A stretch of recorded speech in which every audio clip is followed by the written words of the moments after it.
Jyotsana here, your host for today's News Nexus session.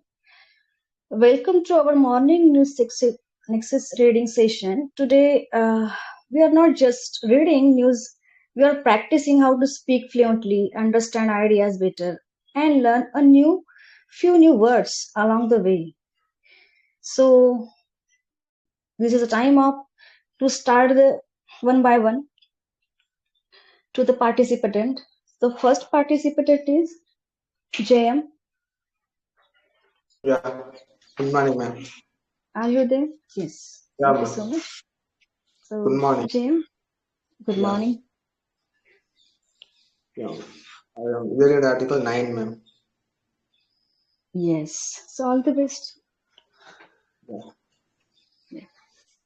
Thank you so I much. can, yeah, yeah. I can starting the article. I have been reading article 9. Inflation Yes. lesson. Yeah, tell me.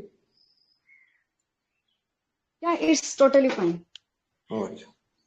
Inflation lessons. On the inflation data under the RBI, the Reserve Bank of India will have to be more accurate in its predictions. The September 2025 retail inflation data at a 99-month low of 1.54% has important policy implications for the RBI in particular. Expect for August retail inflation has slowed in every month this financial year. The average rate of inflation for the first half of the fiscal is 2.2 percentage, just within the RBI comfort band of 2 to 6 percentage. When inflation was at the higher end of this band, the RBI had repeatedly said that its target was 4 percentage and that it would not rest until inflation was at that level. This is an argument to be made for the central bank to strive for that same target. Now that inflation is repeatedly coming in flow, that mark.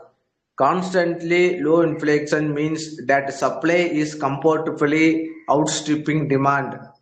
Inflation in the clothing and footwear category, for example, was at 2.3% in September 2025 and it has been falling pretty constantly for the last 2 years. This is not good place to be in, especially now, faced with the same oversupply problem, albeit at a much larger scale. China is increasingly depending on demand from abroad to absorb its supply. This has not exactly been India's forte historically. And the current tariff tension affect exports. The government has tried to stimulate domestic demand through income tax and GST rate reduction. Households have been using the indirect tax rebate to bolster their savings and reduce debate rather than increase consumption. GST rate cuts also lead to only temporary spurt in purchases. What is needed is a sustained increase in real wages, and for that, the private sector needs to step up. It is good news that private sector investment announcement grew strongly in the first half of this year, but those need to translate into real projects on the ground soon. One way that the RBI can help is to cut interest rate significantly in the next monetary policy committee meeting in December. With inflation so low and a private investment needing a boost, it is better to err on the side of accommodation than conservatism. The other policy issue the RBI needs to deal with the inaccuracy of its forecasts. In April, it had predicted that inflation for the year would be 4%. Later, it constantly revised this forecast, arriving at 2.6% at the latest meeting in end September. While factor inflation are dynamic, such a sarcastic revision after forecast in just 6 months shows that something is wrong with the RBI estimation process, since a key aspect of its work is with inflation prediction. There is a deficiency that it should address quickly. I give done. I go small summary. This article tells us RBI recently released on inflation data. This is an important article because many, many nation free trade agreement and uh, tax in India in September released in RBI in 99 month low in inflation 1.5 percentage. This reason because GST rate reduce and I GST rate reduce and RBI monetary policy reduce in policy monetary policy under 2 year low in 2.3 percentage and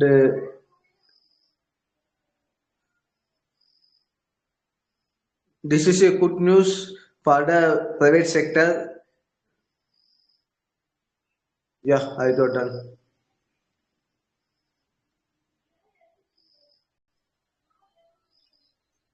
So please summarize Yeah, in ma'am. short. Yeah,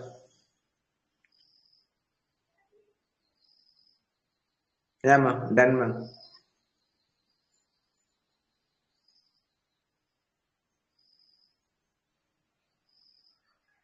Hello, Jayam. Yeah, ma'am. Done, Would ma'am. like to summarize this article? Yeah, He Okay. already summarized it actually. Okay. Yeah. So this article is says that it is a great news to the person, and nowadays people suffering lots of GST Act, and it is a big opportunity, and means it is a ecstatic news for the people who mostly invest money. So yeah, it is a great news. So thank you for sharing. And yeah, your reading is absolutely correct, and you take proper pause, and your flow is nice. So thank you for joining this session. yeah, ma'am. Thank you, Thank you ma'am. so much. Yeah. Thank So next participant is Veredo. Veredo, ma'am. Yeah, hi dear, good morning. So, good morning to everyone. I'm going to read news article number 10 and please confirm if my voice is clear. Yes, ma'am. You are absolutely Okay, correct voice. all right. Powering up the Australia India Clean Energy Partnership. At a time when both India and Australia are pushing ambitious clean energy targets, it is timely that Australia's Minister for Climate Change and Energy, Krish Bowen, is arriving in Delhi today, October 15, to meet his Indian counterpart, New Delhi and Renewable Energy Minister Prahlad Joshi. His visit comes amidst confronting vulnerabilities in the global chains of businesses and government grappling with how to meet ambitious targets in the clean energy transition. The central challenge is clear: how to scale up renewable energy while avoiding an ongoing overdependence on China, which dominates the processing and manufacturing of critical materials. This is where the India-Australia Renewable Energy Partnership (REP), launched last year by Prime Minister Narendra Modi and Anthony Albanese, must move from vision to implementation. If it is to succeed, both countries need to focus on joint projects, critical mineral cooperation, and capacity building. Turning climate ambition into practical resilient outcomes, Mr. Bowen will have the chance to highlight the significance of this partnership when he delivers the Australia India Institute's annual oration in New Delhi this week. A climate change vulnerable region, the Indo-Pacific is already experiencing the harshest effects of climate change between 1970 and 2022. The region averaged nearly 10 climate-related disasters a month. It's a bit blur. Wait, I lost the flow. Wait. Yeah. Climate-related disasters a month, causing thousands of fatalities and billions in losses. By 2050, projections suggest as many as 89 million people could be displaced, with 80% of the region's population directly impacted. To mitigate the challenges, India has pledged to reach 500 gigawatt of non-fossil electricity capacity by 2030, with about 280 gigawatt to come from solar, and it is already 5 years ahead of schedule to reach it. In July 2025, half of India's installed electricity capacity is now from non-fossil sources. Meanwhile, Australia has recently set a 60 to 70% reduction in emission below 2005 levels by 2035, raising its climate ambition in line with net zero goals. Mr. Bowen said recently on the sidelines of the United Nations General Assembly that the emission reduction target is ambitious and achievable, but also investable. Yet targets alone do not insulate against structural risks. The global clean energy transition depends on critical minerals, solar components, batteries, and hydrogen technologies. The risk of the risk of single country dependence. Today, much of this value chain is concentrated in our country. China refines over 90% of rare earth elements and produces nearly 80% of global solar molecules.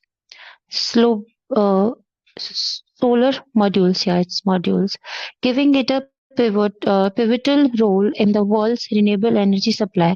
For India, this dependence is actually felt in sectors such as electric mobility and wind power, where the import of rare earth magnets and battery materials is unavoidable.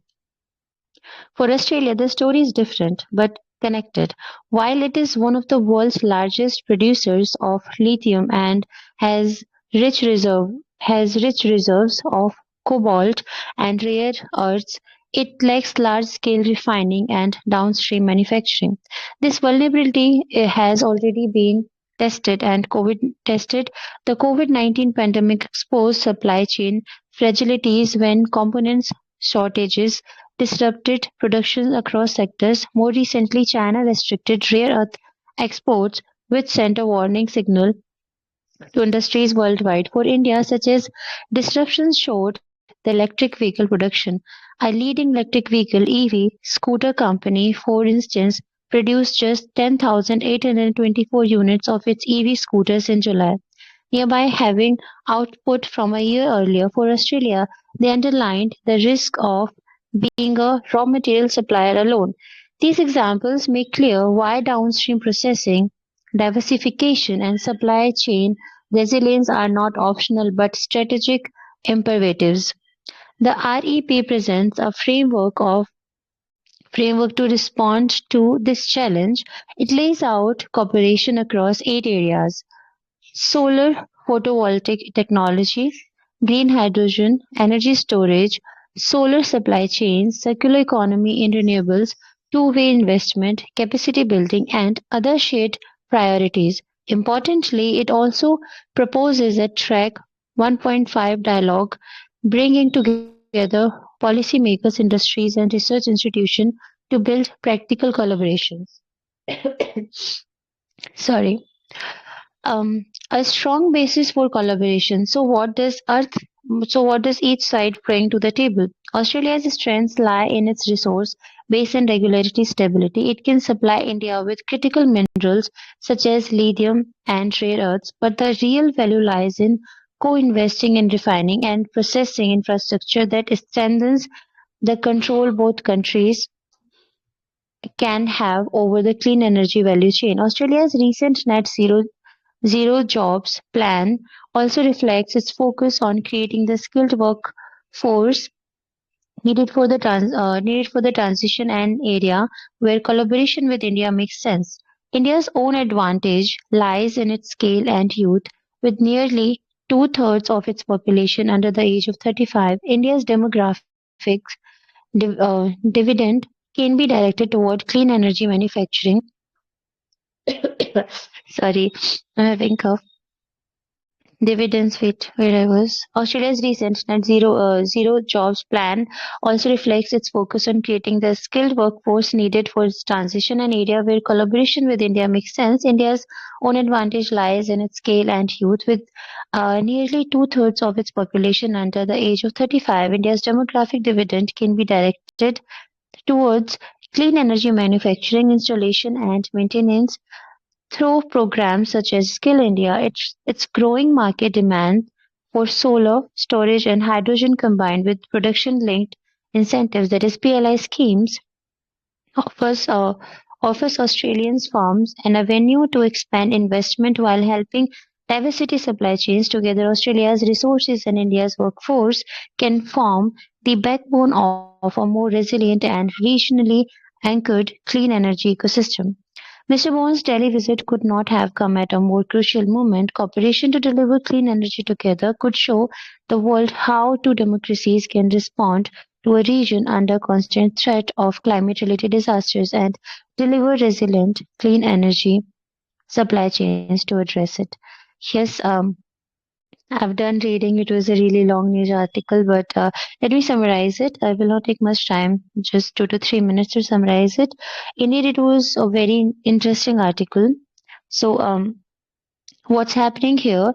Australia and India, like both of the countries, they are being very ambitious and they're aiming for clean energy goals which are not just in imagination, which are not something that you can just talk about to gain the attention, but you can also achieve them. So what's happening that Australia's climate and energy minister, whose name is Chris Bowen, he's visiting Delhi on October 15, and he wants to meet India's new renewable energy minister, who is Prahlad Joshi now. So this visit is about strengthening the relations, strengthening the partnership basically between India and Australia. So now, as we know that the whole world is facing all these supply chain issues because of over dependence on China, because China dominates in 90% of the Earth's element, which is mentioned over the in the article over here, and 80% of solar module production is also in China. So that is why it's very concerning. And we know that how climate change is there in the Indo-Pacific region. So it's also very concerning, and there are a lot of risks. For example, if we talk about global renewable energy production, it's again heavily depends on China. And India's issue is this, that we rely on these imports of these electronic vehicle batteries and magnets and all these wind components. So now Australia is also relating with us because they also have this abundant lithium, cobalt, and rare earths, but they lack in refining and manufacturing capacities. So now there was this example given that if we have noticed in COVID-19, it disrupted global supply chain. Why? Because of the same issue. So China's export, they have restricted it on rare earths cause of the production slowdown or other example. But now our electronic vehicle output fell very badly, very sharply. So these are the things concerning these things. So this particular meet of Bowen and Prahlad Joshi.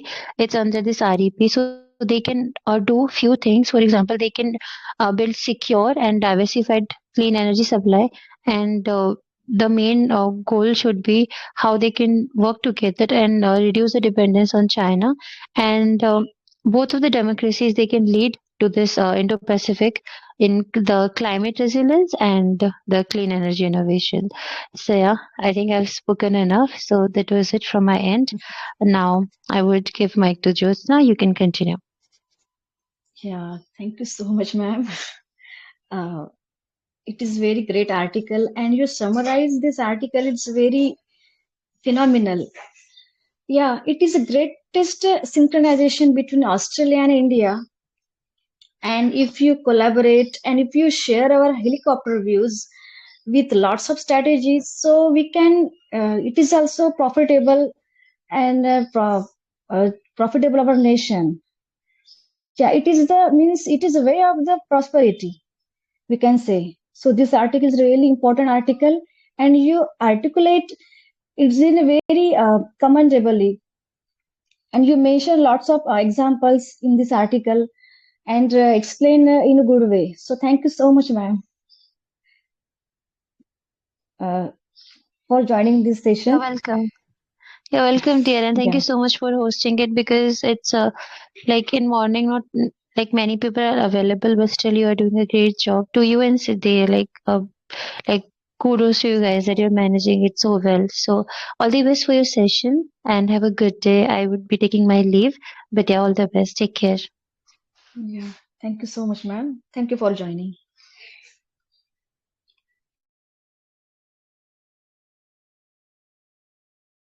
Yeah. So next part is yeah. You check me. So next person is Shikha, ma'am. Hello, Shikha, ma'am. Are you there? Yes, I am. Okay. Good morning. Good morning. Good Yes. morning, Krishna. Yeah. Very good morning. Good morning, everybody. Yeah. Yes, may I start? I would like to read article number 4. Oh, yes. All the best, my dear. Mm, thank you. India to train border security force of Mongolia, says Modi. India will start a new program to help in capacity building for the border security force of Mongolia. Prime Minister Narendra Modi said on Tuesday, welcoming visiting Mongolian President Kuleshuk Khana, Mr. Modi highlighted common Buddhist bonds between Mongolia and India. He announced that the holy relics of two of Lord Buddha's leading disciplines would travel to Mongolia next year. He also said that India would start issuing free e-visas for Mongolian citizens. Our defense and security cooperation is already steadily strengthening. We have launched several new initiatives from training programs to the appointment of a defense attaché at the embassy. India will also launch a new capacity building program for Mongolia's border security forces, Mr. Modi said. Explaining the announcement, senior officials of the Ministry of External Affairs said India and Mongolia already had joint defense exercises, said they are interested, they see a lot of benefits of training with us. Mr. Modi highlighted common Buddhist links between India and Mongolia and said, I am happy to announce that next year the holy relics of two great disciplines of Lord Buddha, Shariputra and Mongoliana, will be sent from India to Mongolia. The two sides signed 10 MOUs covering areas such as immigration, cooperation, humanitarian aids, geology, and mineral resources and yoga. Sorry. resources, mineral resources, and yoga. And that's I end reading of this article. It is a short article. I'm going to summarize it that our, our Prime Minister Mr. Modi announced on Tuesday that India will start a new program to help the capacity building for Mongolian security border force. Mongolian President Khurel Ukna visited India. Mr. Modi highlighted common Buddhist bond between Mongolia and India. And he also expected that is the two nations discipline will be will something new create something new great, and also India would start starting issuing that is pre visas for Mongolian citizens. That India and Mongolian are the common friends, and they can easily visited India, and that's a great this opportunity for the Mongolian and also for India. And India defense security cooperation already steadily going on, and it is also strengthening both the countries. And India has also taken some initiatives, that is India, that is a training program also, and and defense appointment of a defense attaché at the embassy. And he also already told that that is a building for Mongolia border security forces. And after this announcement, that is the senior officials of India and Mongolian had joined defense exercise, saying they are interested and they had a lot of benefits for obtaining with us. That's the great thing. Mr. Modi also highlighted that uh, he was happy to announce that the next year holy relics, true great discipline of Lord Buddha Shariputra and Mongoliana will be signed from India to Mongoliana. That is a good relationship with the Mongolia. It is a great opportunity for India and both the country. And this society they have assigned 10 modes covering areas, that is immigration, cooperation, humanitarian aids, generosity, geology, and mineral resources. That is, we all know that is Mongolia is a source of mineral. So, and also it is famous for their yoga. So that is a mix of culture of Mongolia and India. It is also matches.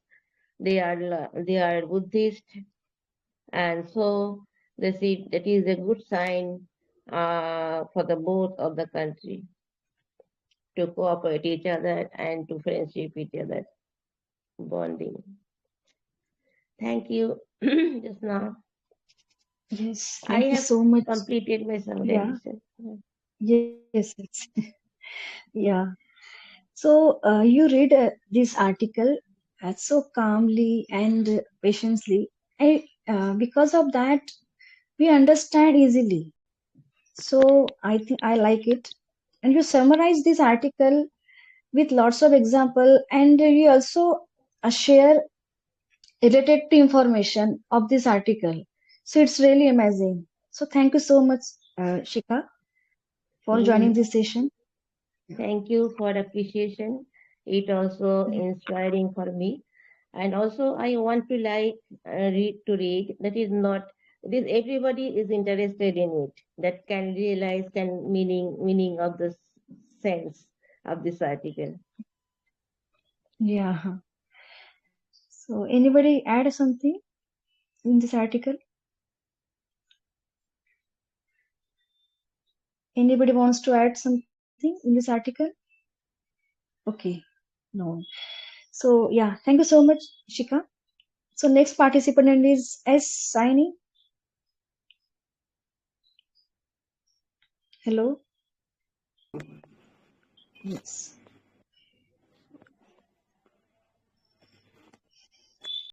How are you, ma'am? Hello. Yes. Yeah. Good morning, sir. Yeah, good morning. Yeah, I will read article number 25. 25. Yes. So you can proceed. Okay. Good morning, all of you. I am going to read article number 25. Footpath audit to online grievance portal, a judicial blueprint for pedestrian safety. In an order addressing India's mounting road accident fatalities, the Supreme Court last week issued a set of directions aimed at protecting pedestrians, enforcing helmet rules, curbing wrong lane driving, and regulating dazzling LED lights, headlights, and unauthorized hooters. The bench of Justice J.B. Parkiwala and K.B. Viswanathan said that the top court has recognized that safe and encouragement-free footpaths are vital for pedestrian movement. Therefore, the National Highway Authority of India, state government, and municipal authorities are duty-bound to ensure that footpaths are built properly and pedestrians are provided safe opportunities to cross the streets. Pedestrians are one of the most vulnerable road users, accounting for over 20% of total fatalities in road accidents. According to the Road Accidents in India, proper by the Ministry of Road Transport and Highways, out of 1,72,819 deaths in road accident in 2023, 35,221 were of pedestrians. The state of pedestrians' death in road accidents have doubled from 10.44% in 2026 to 20.4% in 2023. The MORTH reports also shows that over 50,000 two-wheelers riders and passengers died since they did not wear helmets.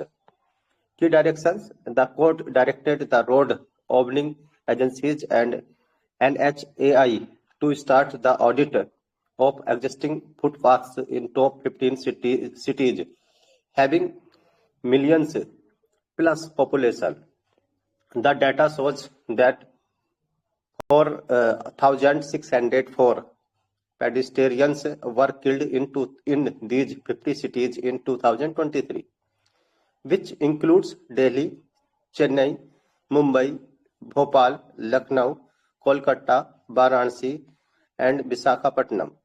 The court endorsed the Indian Roads Congress (ICR) guidelines for pedestrian safety (ICR 103 to 2022). ICR is a technical body under the aegis of the MORTH. It has directed state governments, municipal authorities, and the NHAI to create an online grievance redressal mechanism regarding footpaths. The court also directed the authorities to strictly implement the provisions of law related to the wearing of helmets by two-wheelers drivers and passengers. What will states do now? Following the Supreme Court order, the state and union territories will have to formulate and notify rules under Section 138A of Motor Vehicles Act within 6 months for the purposed of regulating the activities and access of non-mechanically propelled vehicles and pedestrians to public places and national highways. They will also formulate and notify rules under Section 210D for the design, construction, and maintenance of standards for roads other than national highways. Put together, these two rules will have the way for pedestrians' safety as well as footpath and road design. The petition was filed by Dr. S. Rajasekaran, an orthopedic surgeon, in 2012.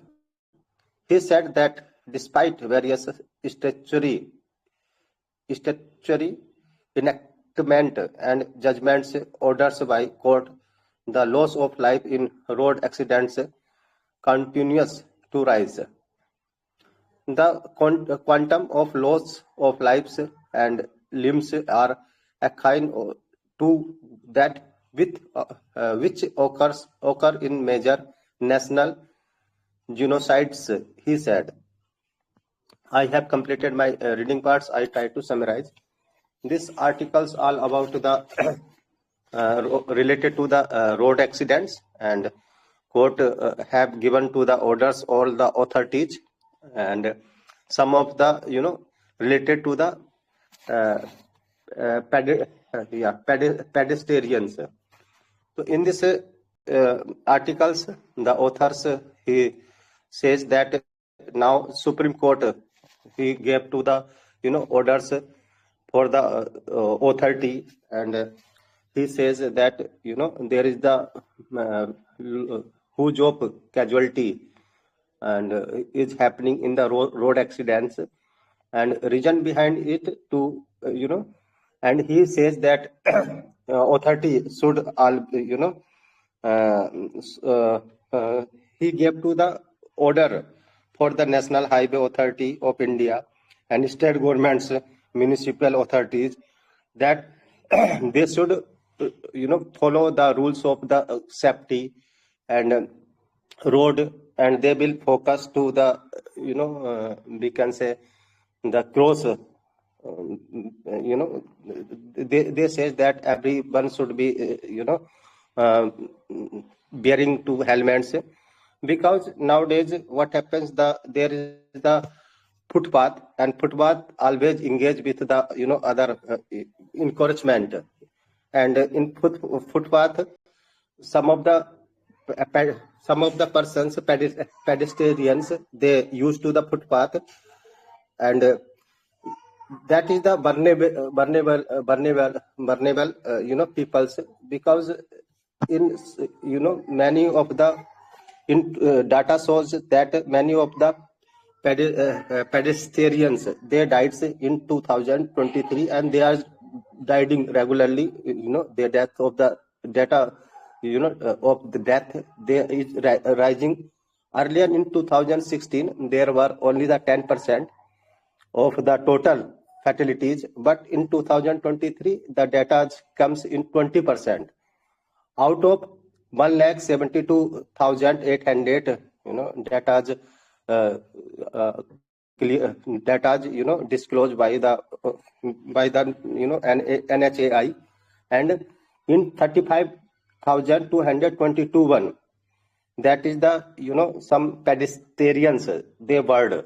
It means we have the 20.4% pedestrians died, they have lost their lives due to road accidents, and others in this. Apart from that, the author says that some of the peoples they are not wearing the helmets, and they are not follow the rules. They also 15 year about the 50,000 peoples they have lost their lives without, because they are not using to bearing to helmets. So helmets and pedestrians, they are the more majority of the fatalities in the road accidents. He says that accidents is happening for the you know they some of the peoples they used to the LED headlights, and some of they used the unauthorized hooters in their vehicles, and some of the peoples they are they are using to wrong line, and some of the peoples they are not using to helmets. So for the protecting pedestrians and enforcing the helmets rules, Supreme Courts give the authority to all the NAIH or all the responsible agencies that they should implement the rules. And he says that there is the rule. He notifies that there is only there is the some rules, and state governments and center governments should follow the rules on 138A Motor Vehicles Act. They should be the implement. And others, he says that there is the other 21 OD. There is the he notifies that government is find difficult to implement, but government should be strictly implement this section, this rules 138A and 21 OD. So he says if, and other side he says that we need to the it's the fatality, that the number of the death, it is same like to the genocides. It means genocides the in that country. So that is the number of the data who deaths in the accidents, and due to the road safety rules didn't follow by the peoples. So that is the 1,72,000 near about in 2000 according to 2003 data. So we need to the follow, and Supreme Courts have to interfere in and give to orders to the all the responsible agencies. So that's in these articles. Thank you very much. Thanks. Wow, great. Yeah, you articulate this article is phenomenal, and you mention lots of examples related to this article. Yeah, it is necessary to highlight on these things, but it is not I'm a dozen things to overcome all these things. But yeah, if you focus on the greatest collaboration according to this act and rule and regulation, so we can overcome on this issue. Yeah, but every person has hurry to go in a destination, and they don't understand, and they don't sometimes they don't follow the rule regulation, and it become yeah, we become get lots of dangerous dangerous acts, just like accident and related to other aspects. So it is so completely harmful. So we make schedule and buy the book according to the rule and regulation. It is also not good for to maintain the ourselves. So it is also a greatest thing to maintain our whole surrounding. So this news is very important, and you explain very well. So thank you so much, Saini, for joining this session. Very good. Thank you, ma'am. Yeah. Yeah. So next person is Yati. Sorry. Yes. I just want to add some point with respect to the previous article. Yeah, if sure. I'm allowed. Yes. Yeah. Yes, sir. Yeah, Sure. first of all, a very good morning to all of you. So basically, this whole article is revolving around the infringement of the right of pedestrian. As we know that in the Constitution of India itself, under Article 19(1)(d), we have the freedom to move freely and to reside to reside anywhere in the part of India. But basically, whatever this whole article is the background of the petition filed by Dr. S. Raja Karan, which say that despite having the statutory enactment and judgment, there's still a loss of life, and that is to be taken into consideration by the court while deciding or while taking the cognizance of the matter. That's where the bench is being set down. that the bench of Honorable Justice J.B. Padiwala and K.V. Vishwanathan say that despite having so many statutory recognized laws and rules and order, the main thing is that we don't have the proper footpath for the pedestrians, and there are facilities and mentioned by the Sani sir itself that the proper recorded data. Footpaths are there, but they are encroached by the other people, specifically the vendor or the shopkeeper, and that is against the right and spirit of the right of the pedestrian. So that's what is important, that the National Highway Authority and even state government and municipal authority take the responsibility of providing the better facilities, as they are the ultimate guarantor and protector. This is the basic minimum right to be given to the existing people. If they are unable to do so, they should be penalized. I think that will create a more deterrent effect upon the authorities, so that they will take a cognizance that each and every person's lives matter, irrespective of the fact that how the is that caused. But the data which survey is written, that 35,221 is not a small data from is as reported in 2023 report. So that's why I think, according to me, if we go by the criminal jurisprudence itself, it's a sheer case of negligence. And if I am the judge on that side, I will try to impose as many penalty as I can, and even a criminal side, a punishment of up to 5 years, as the statutory provisions of the death by the rash and negligent act. So the rashness on the face of it, per se, we can able to see prima facie that this act is there, and this is a repetition of the act, so there has to be a stoppage. So let's see what will the government do, but I think that will be like implementation of more thing, as mentioned by Sir itself, that state authorities given this time span of 6 months to do the requisite requirement or to fulfill all the due requirements under 138 1A or the Motor Vehicles Act and 210 of the D or the Motor Vehicles Act. But yeah, apart from that, I think the people specifically also have to be taken consideration, their responsibility, and till what extent they're allowed to be on the roads. They are also allowed to have the freedom to trade and uh, movement, but it has to be in the balance of right. There has to be balancing of right between their rights as well as the pedestrian. So that will be a more beneficial for both. So yeah, that's it. Thank you. Okay. Thank you so much, Priyanshu sir.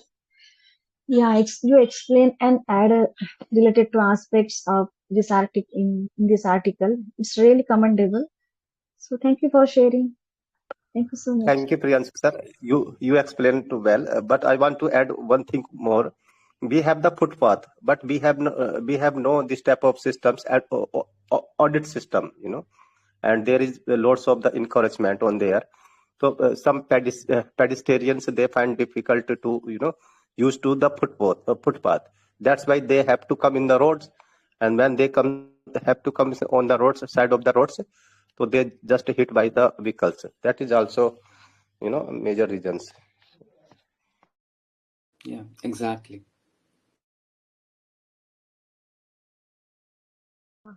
So thank you so much, Simon sir. Yeah, sometimes road designers also create lots of dangers to people. So be conscious and be aware about it. Yeah, thank you so much. So the next participant is Yati. Yes, Jyotsana. Good morning. How are Good you? morning. Yeah, I'm pretty good. Yes. Okay. So you can proceed Yes, with your I'm. article. Yes. Yes. My article is number 8.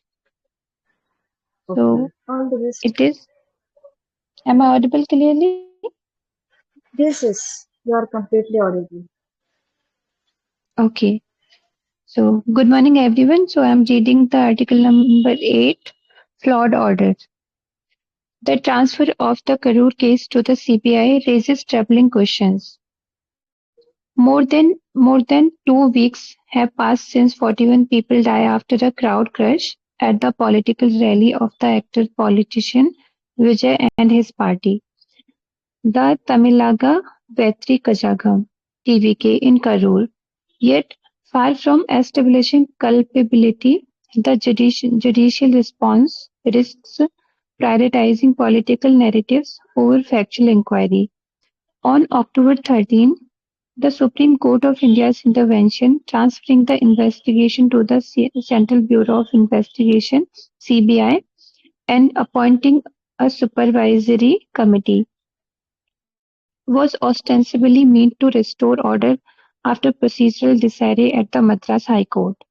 The court's move seems to have arisen because of the sharp remarks, perhaps unwarranted, by a single judge at Madras High Court about Mr. Vijay and TVK, neither of whom was a party in a case about rally protocols that did not directly concern the Karur incident, which fell under the Madurai bench jurisdiction. But the court has created new problems. It has granted the petitioner's demands for a CBI investigation and judicial supervision as interim relief, yet the measures are irreversible. Once the CBI files a charge sheet, there can be no reversion to state police investigation. The court's rationale for the CBI transfer is equally problematic. It cites press conferences by senior state officials at attempts to exonerate subordinates, casting a doubt on investigation impartiality, but this amounts to a gag order on public officials. After the incident, Mr. Vijay and his supporters alleged conspiracy. Should state officials refrain from responding to grave allegations amplified across social media merely to appear neutral? Presenting factual evidence, including footage, should not automatically prejudice an investigation. This is too flimsy a ground for a transfer of the case to the CBI, once described by the court as a caged parrot of the center. Ironically, the court cited the state of West Bengal and ORS versus the Committee for Protection of Democratic Rights, West Bengal and ORS 2010, which warns against ordering CBI investigations as a matter of routine or merely because the party has labeled some allegations against the local police, undermining its own reasoning. The order devotes considerable attention to police inaction and crowd management failure, but makes no mention of the TVK's or leaders' responsibility in organizing the rally. The court may be seen as a prejudging who was at fault. It notes that the TVK was not made a party in the High Court proceedings, yet does not consider what this could mean for a balanced inquiry. Following the interim order, it is unclear what remains to be adjudicated at the final stage. It remains to seen how the court will address allegations that one petitioner was unaware of the petition filed in his name, and that another litigant who abandoned his family years ago is not a real representative of a child victim. Justice inquires affixing clear responsibility to deter chores, not preceding that muddy accountability. So I have completed my reading. So I try to summarize it as I do not have that much of idea, but yes, it is this article is about that uh, which happens in the Madras, that there is a rally of TVK party, Vijay's party, where 41, 41 people died because of that rally crowd crush.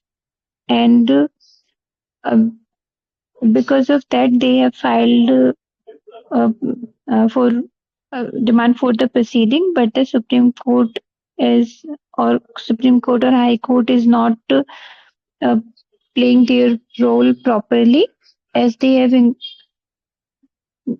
given the order for the CBI. So it is like that. What I can understand in this article, that if they will have that CBI inquiry, and if CBI submit the notice, or uh, they will give their inquiry details, then after uh, they cannot go for the normal proceedings as well. So it will be the case close situation for the who are suffering from it. So it is like very court is not showing that responsibility, that they will they also not uh, charging to the rally or the people, politicians, that they are responsible. So it is like they are not uh, working in the favor of the people who suffered. So this much I only understood about this, because there are so many terms I do not have that much familiar with it, that legal terms. So thank you for listening to me. I will try to summarize better next time. Wow. So it's totally fine, Yati. You tried well. So keep joining regularly. And yeah, reading part is a Yes. really important part. Yeah, if you read regularly, so you can improve ourselves automatically. So keep reading and keep joining. Thank you so much. Anybody would Thank like to you. add something? Yes. Yes, Yeah, Priyanshu Patil. yeah. If any of the participants, they're most welcome. Otherwise, I will go. Okay. So basically, this whole article revolving around the transfer of the cases, whether that will undermine the state's police authority. So basically, the subject matter of the police comes under the ambit of the state. So there are three lists: union, concurrent, and the state list. So, and the police are the main, what do you say, that ultimately we first of all reach to the police whenever any wrong is being committed, any illegal or wrongful act being committed. So basically, this whole article is revolving around the transfer of case of the Karur incident mentioned by the ma'am itself, where the 41 innocent people lost their life. Like, why? Because they're a political rally, only for that matter. So their lives matter. That's why it is important to conduct an impartial and neutral investigation. Basically, the first of concern of the Honorable Supreme Court is that rather than establishing the causality, basically causality element is the conduct of doing anything and the ultimate consequence. Ultimate consequence we know is a death, and the conduct is the stampede. But the causal connection and the link between the stampede and the death, who is responsible? The court is not finding about that element, but are making their own remarks. That's why it is important that there has to be impartial, neutral point of view. So the first concern raised by the Honorable Supreme Court is that, and the second concern is that they are making rather than having a proper appraisal on the facts, they are making their own political narrative. They are also trying to play the politics here, and that is second concern.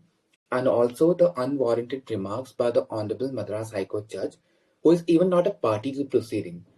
So that will be irrelevant for that matter, but it will create a wrong impression in the front of the public in the social media about the said case, because that matter is sub judice, already in the proper proceeding. And the fourth, that's why the CBI investigation and judicial supervision are granted as a kind of interim relief, like a temporary relief, so that the petitioner are not feel like infringing, and their rights is also being equally protected by the judiciary and executive branch. So that's why they're saying that they raise the concern about the impartiality element, that state police authorities already conducted the press conferences and showcases what actually happened there. So that will discard and discredit the credentiality credibility or evidentiary value of the available evidences available, because we only rely upon the documentary evidences and other kind of evidences. So the direct evidences, the direct people who are involved in that, they are being witnessed, that they are being showcasing already in the public platform, they can easily able to manipulate further. So that's why the reason that before doing further, that transferring the case is a different thing, but you have to be more impartial, neutral at that time. Whatsoever you're doing, you don't have to be published at that point of time. Take a time, take a proper charge sheet and file it in the before the honorable court, and take the matter into, like, the court is there who can adjudicate. Finally, they are the responsible for adjudicating the whole trial will take place and all kind of thing. And you are already, before doing all the kind of process of trial and other thing, you're already showcasing to the public. So that's why the concern that that will abrupt the proceedings and investigation in between. So yeah, that's the different case altogether. But there are also the allegation in this editorial that the CBI is a central agency, so it will listen to that. But ultimately, I think the judiciary and judges are the one who are to ultimately decide the cases. They have the discretion to accept the charge sheet or not to accept it. So leave it in that and hope for the best. Like the ultimate victims of the crime, I will say the crime, will get the justice soon. So yeah, that's the main crux of the article. Thank you. Wow. Yeah, it's phenomenal, sir. Thank you so much to share your helicopter views in this article. So, thank you for sharing. So, I would like to call next person. Yeah, Arvind is not here. Krish? No, Krish is not. Swara?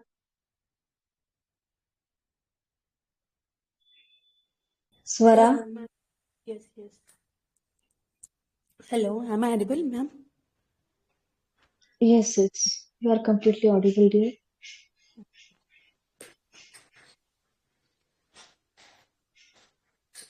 Yes, ma'am. I'm going to read article number 9. Is 9 completed, ma'am?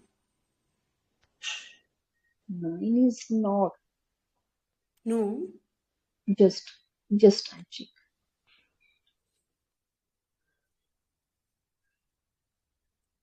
Yeah. It's completed. Yes.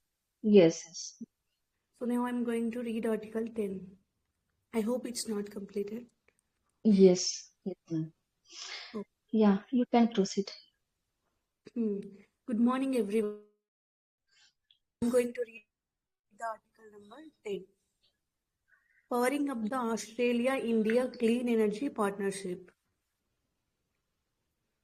At a time when both India and Australia are pushing ambitious clean energy targets, it is timely that Australia's Minister for Climate Change and Energy, Chris Bowen, is arriving in Delhi today, October 15th, to meet his Indian counterpart, New and Renewable Energy Minister Prahlad Joshi.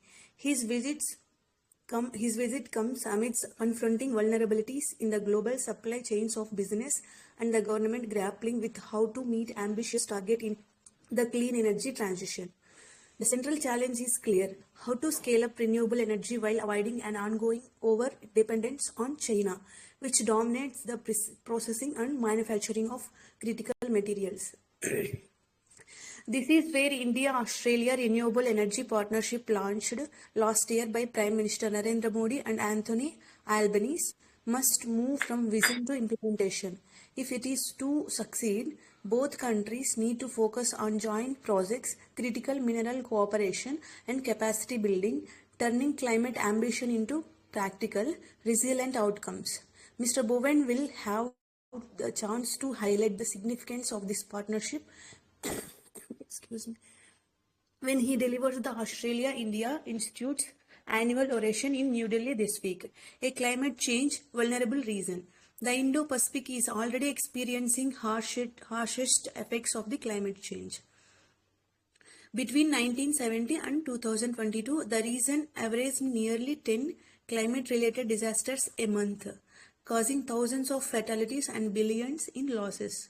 By 2050, Projections suggest as many as 89 million people could be displaced, with 80% of the 80% of the region's population directly impacted.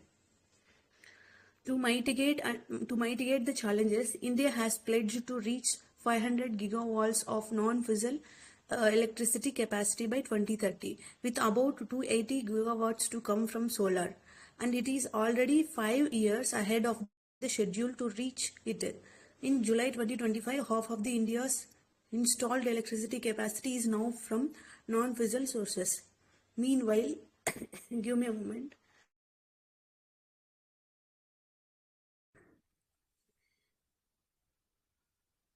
Meanwhile, Australia has recently set a 60 to 70% reduction in emissions below 2005 levels by 2035, raising its climate ambition in line with the net zero goals. Mr. Bowen said recently on the sidelines of excuse me. Mr. Bowen said recently on the sidelines of the United Nations General Assembly that the emission reduction target is ambitious and achievable, but also investable. Yet targets alone do not insulate against structural risks. The global clean energy transition depends on critical minerals, solar components, batteries, and hydrogen technologies. The risk of single country dependence. Today, much of this value chain is concentrated in one country. China refines over 90% of rare earth minerals and produces nearly 80% of the global solar modules, giving it a pivotal role in the world's renewable energy simply. For India, this dependence is accurately felt in sectors such as electric mobility and wind power, where the importance of rare earth magnets and battery materials is unavoidable. For Australia, the story is different but connected. While it is one of the world's largest producers of lithium and has such reserves of cobalt and rare earths, it lacks large-scale refining and downstream manufacturing. This vulnerability has already been tested. The COVID-19 pandemic exposed supply chain fragilities when component shortages disrupted production across sectors. More recently, China restricted rare earth exports, which sent a warning signal to the industries worldwide. For India, such disruptions slowed the electric vehicle production. A leading electrical vehicle scooty company, for instance, produced just 10,824 units of its EV scooters in July, nearly having output from a year earlier. For Australia, they underline the risk of being a raw material supplier alone. These examples make clear why downstream processing, diversification, and supply chain resilience are not optional but strategic imperatives. The REP presents a framework to respond to this challenge. It lays out cooperation across 8 areas: solar, photovoltaic technology, green hydrogen, energy storage, solar supply chains, circular economy in renewables, two-way investment, capacity building, and other shared priorities.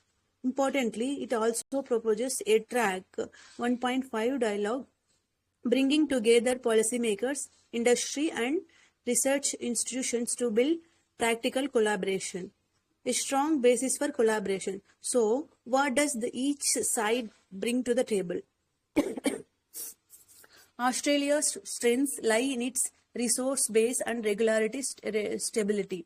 It can supply India with critical minerals such as lithium and rare earths, but the real value lies in co-investing in refining and processing infrastructure and strengthens and the control both countries can have over the clean energy value chain. Australia's recent net zero job plan also reflects its focus on creating the skilled workforce needed for this transition, an area where collaboration with India makes sense. India's own advantage lies in its scale and youth. With nearly 2/3 of its population under the age of 35, India's demographic dividend can be directed towards clean energy manufacturing, installation, and maintenance through programs such as Skill India. Its growing market demands for solar storage and hydrogen combined with production linked incentives PLI schemes offers Australian firms an avenue to expand investment while helping diversify supply chains. Together, Australia's resources and India's workforce can form a backbone of more resilient and regionality anchored clean energy ecosystem. Mr. Bowen's Delhi visit could not have come at a more crucial moment. Cooperation to deliver clean energy together could show the world how two democracies can respond to a region under constant threat of climate-related disasters and deliver resilient clean energy supply chains to address it. Yes, I am done with the article. Now I am going to summarize it. Here the whole article is revolving around the strategies between India and Australia in attaining the clean energy partnership. And here it is also said that pros and cons. So in this article saying that the Australia's Minister for Climate Change and Energy, Chris Bowen is about to Chris Bowen arrived in Delhi yesterday, today itself, to meet his counterpart, that is from India side, New and Renewable Energy Minister Prahlad Joshi, to discuss upon the India Clean Energy Partnership, Australia-India Clean Energy Partnership. As we can see here, it is a constant climate change is a constant threat for every country in the globe. So here and also as far as up to, according to this article, Australia is a main supplier of the rare earth metals and lithium to the India, and besides this, China also the producer of this rare earths. And also China stops producing this rare earth because it is directed by the country's top management authorities. So here it is saying that this is where India-Australia Renewable Energies Partnership launched last year by Prime Minister Narendra Modi and Anthony Albanese must move from vision to implementation. At that time they had planned. Now time comes to implementation. Both countries need to focus on joint projects, and also there are 8 factors that upon which the risk is there. That 8 factors are solar photovoltaic technology, green hydrogen, energy storage, solar supply chains, and circular economy in renewables, two-way investment, capacity building, and other shared properties. Besides these, we all know that we have one scheme, Pradhan Mantri Mukt Bijli Yojana. It's here solar power, providing power using the solar energy. So here we can see some volts, 280 gigavolts to come from solar among the 500 gigavolts proposed. So to mitigate all the challenges now we are facing regarding the climate change. Okay, no? So now next, it actually the by 2030 we kept a vote to reach this target, but among the 500 gigavolts, 280 gigavolts still come from solar, but we haven't achieved it yet. So next, and also during the COVID-19 pandemic, we explored supply chain fragilities, like how we are facing during COVID-19 pandemic. We know that the situations and during curfew days, it is very difficult to get imported. Some things are to give exports to another countries. So there we can see the shortages disrupted the production across the sectors. And besides that, as we have told already, China restricted rare earth exports. So it will be a very vulnerable situation for the country. And during this crisis, and it is very important to have a good partnership between the Australia and India. Besides Australia being a producing country, India also has its power, that is youth. India have so many much percentage of youth having in its own. So under the age of 35. So this India democratic dividend can be directed towards clean energy, as we have seen the scheme Skill India program, So many of the youth can get employment under it and can use their knowledge upon these things. So now the conclusion is Bowen's visit could not have come Indian at this and moment. India. Sorry. Go Sorry. Yes, Hello. Rohit. ahead. So there are session, news nexus Mr. session. Rohit, Sorry, my mic was on. I was not aware. Okay. So finally, the conclusion here is no matter at what time his visit has happened, we have to have a resilient clean energy supply chains and a strong relations with the Australia country. And we can see Australia is one of the Quad countries. So it is very obvious that we can have ties with Australia. And this is from my side. Thank you very much, ma'am, for giving this opportunity. And thank you everybody for listening patiently. Wow. Yeah. So Swara, yeah, your reading part is absolutely phenomenal. Actually, this article is so long and you read with your bullet. Wow, that's great. So, and you articulate this article and you may very in good way and you mention lots of things related to article. And yeah, this article says that it is the greatest synchronization with a ecosystem. And nowadays, people facing lots of issues related to climate and other things. Yeah, it is a huge, profound collaboration between Australia and India. Yeah, and Delhi is one of the examples. This state suffering a lot um, related to pollution and other things. So we can notice and we beware and give a support. So this collaboration. So this article is very important. So thank you for sharing. Thank you for joining. Thank you so much. So anybody wants to add something in this article? Okay, no. So next person is Krish. Hello, good Krish. morning. Yes, good morning, all Good of you. Good morning. morning.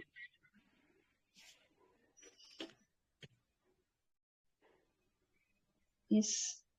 What is your article number, Krish? Wait a minute, ma'am. I think it's 3. Yeah. So you can proceed. Okay, thanks. 42% OBC quota enhancement will of people, says Telangana. State moves top court after SC/ST's government decision to increase OBC reservation insist in local bodies where elections will be held in this month. Total quota crosses stipulated ceiling of 50%. The Telangana government has approached the Supreme Court against a state high court decision to stay two government orders that enhance the other background classes OBC quota in seats in municipalities and panchayat to 42%. Petitioner has implemented the reservation based on the will of the people. The state said in its special leave petition filed by its advocate Devina Sehgal on Monday. Polling for Telangana local bodies elections are scheduled to be held on October 23 and 27. The enhancement of 42% in other background classes together with backward classes together with the existing 50% for scheduled caste and 10% for scheduled tribes would make the aggregate reservation to 67%, directly violating the 50% ceiling by the Honorable Supreme Court. Okay, the High Court committed an error by granting a stay on the government orders that have provided reservation for backward classes in the local bodies. There is no embargo per se on reservation exceeding 50%. Where I'm lost. Okay.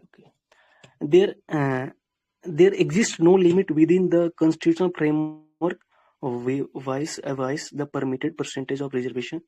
Telangana said the 50% cap was only a general guiding principle. It said The Telangana Backward Class Reservation of Seats in Rural and Urban Local Bodies Bill 25 was unanimously passed by the both houses of the legislature on March 17 and March 18, which interior provide for 42% reservation for backward class in urban and rural local bodies. Okay, I have done my reading. If I want to summarize this article, definitely nowadays it's a really buzzing topic in the, I think, many state reservation and as well as the youngster. What is this background? The background is that the Telangana government introduces 42% for the OBC reservation in local bodies. What is the meaning?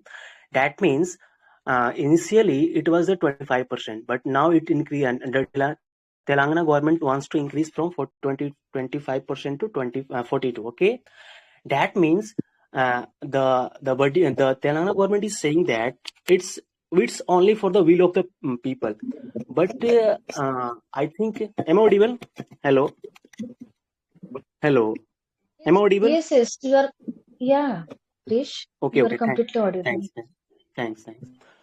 So the what is the country? Because if the background is not that, but what is the reason behind that? That the Supreme Court, we study a case. The name in 1992 judgment of Indira Sahni case versus Union of India. That means we also know about that Mandal case. Okay.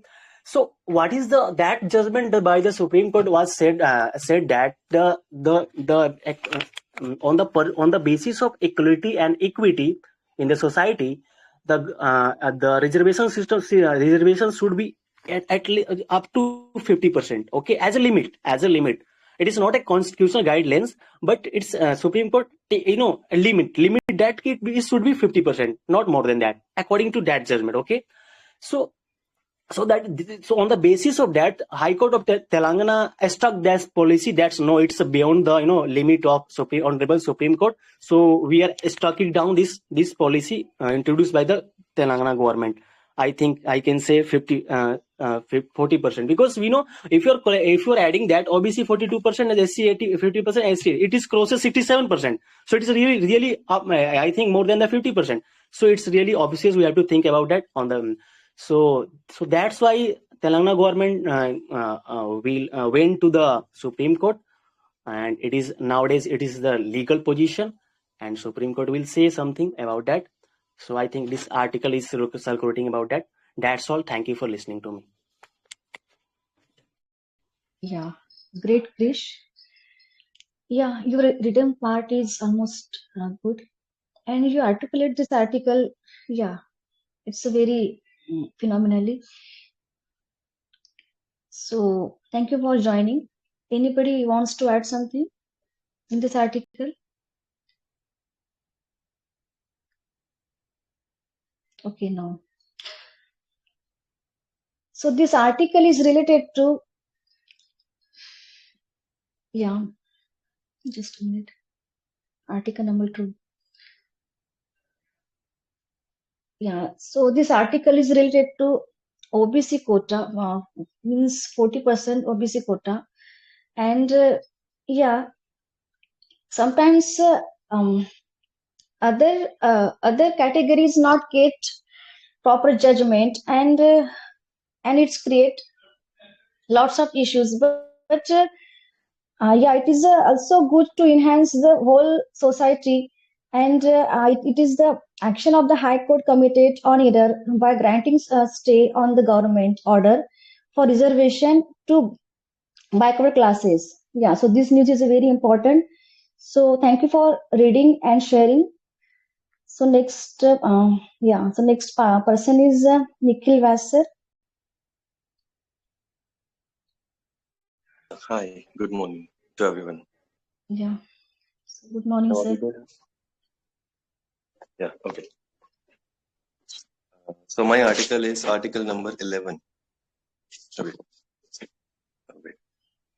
Yes. Yes, sir. Oh, fine. Thank you. So the evolving political dynamics in the evolving political dynamics in volatile Bangladesh. Fine. The Bangladesh political landscape is undergoing a rapid transformation ahead of the general election, which is to take place in February 2026. Student advisors and the Bangladesh Jamaat-e-Islami (JEI), Bangladesh's largest Islamist party, which extended support to the interim government from the beginning, are positioning themselves to make the most of the current setup and are effectively challenging the older two-party system featuring the Awami League and the Bangladesh Nationalist Party (BNP). Signs of this new political configuration were evident when Mohammad Yunus, chief advisor to the interim government, was seen at the 80th session of the United Nations General Assembly (UNGA) in New York in the company of Naib Amir of the JEI, politician Syed Abdullah Muhammad Tahir, and Tasneem Jara, a young leader from the student-backed and newly formed National Citizen Party (NCP). The delegation also included Mirza Fakhrul Islam Alamgir of the BNP, but the presence of at least two Jamaat leaders and the elderly Alamgir showed that the NCP and the Jamaat have covered a great political distance within the last year. On the ground, there is considerable frustration among the supporters of the Awami League and the BNP as the leadership in both parties is not responding to the changes that are sweeping across Bangladesh politics. With the flight of Awami League leaders from the country, Khaleda Jia's BNP was the immediate beneficiary as it was expected to take charge in case an election was held by December 2024 or January 2025. As the interim government delayed the election, the BNP chose to wait and became restive only when it became clear that the students would form their own party. In the process, it lost valuable time and suffered reputational damage as Bangladesh was rocked by a series of violent incidents which included the brutal killings of Lal Chand Sohag, a trader in Dhaka, on July 9, 2025. The BNP's cadre had to bear the blame. The former Prime Minister of Bangladesh, Sheikh Hasina, who is based in New Delhi, has been in touch with her party cadre, the Awami League, on the ground, but has not held a single press interaction, virtual or in person. She has not designated anyone on the ground in Dhaka as the party has been banned since May 2025. In October 2024, Awami League's student wing was banned. Neither has she or her colleagues expressed remorse over the loss of lives in the protest of July-August 2024. At the same time, the BNP's pitch for political power is weak as its top leadership is still in exile. When senior BNP leaders organized a rally as a show of the BNP's strength in May 2025 and accused Mr. Yunus of delaying elections, the party had demanded elections by December 2025. The BNP's acting chairman, Tariq Rahman, addressed the gathering from his London home. He has been based here for nearly 2 decades because of his disputes with Ms. Hasina and the military. Sources in the BNP have indicated that he may return in November, but there has been no announcement of a definite date for his return. That the BNP has still not been able to bring back Mr. Rahman from London in what is now a Hasina-free Bangladesh is a sign that its relations with the interim government are not as normal as they may appear. The BNP has not given a clear explanation for Mr. Rahman's absence in Dhaka, with the elections just months away. The Awami League's inability to delegate responsibility to some of its overground leaders, such as Sabar Hussain Chaudhry, has also not gone down well with the party's traditional supporters. The party's leaders who are in exile have countered this with the line that the delegating responsibilities would make local leaders vulnerable to severe actions by the interim government. But the common man in Dhaka is of the opinion that a lack of delegation by Ms. Hasina only reveals the political insecurity of the Sheikh Hasina family. The new players, the NCP and the Jamaat, are increasing pressure on Mr. Yunus to ban more political parties and introduce a proportional representation PR system for the election. Their argument is that the PR system would ensure a level playing field for all political parties. In fact, the PR system would increase pressure on the BNP, which remains the sole inheritor of the older political system on the ground. The BNP has also been humiliated in campuses after facing defeat in the student union elections at Jahangir Nagar University and Dhaka University, where Jamaat-backed student panels won. Jamaat student coordination on campuses is supported by the fact that some of the student activists were trained under the Jamaat's student wing, Sibir. Siddhi, right? Okay. There are several takeaways from the emerging plot. First, the BNP's long-held argument that an interim government would be apolitical has been proved wrong. During the rule of the Sheikh Hasina-led Awami League, the BNP was the strongest proponent of an interim government to conduct credible elections. Yet the 2024 interim government, which the BNP had welcomed initially, hasn't thrown up new challenges for the BNP. If the BNP wins the election in 2026 or manages to emerge as the single largest party, it would be because the history of the two-party-led system still has significant appeal in Bangladesh. The army's muted stand. Second, the pause in two-party politics under the interim government has been a reality check for the Bangladesh military. Unlike his predecessors such as General Irsad, the current Bangladesh Army Chief, General Wakar Jaman, has refrained from direct influence in the political domain, even though the army took over magisterial powers following the serious deterioration in the law and order situation. On occasions, General Jaman has said that the military could step in if the interim government makes compromises in areas that the army considers vital for Bangladesh security. The Bangladesh Army's real test is expected in winter 2025, when politics will heat up in Dhaka as the International Crimes Tribunal is to deliberate on the future of Miss Hasina and her colleagues. At the moment, the army appears to be under pressure. In December 2024, General Jaman was successful in scuttling the launch of the so-called July Proclamation that aimed to replace the 1972 Constitution.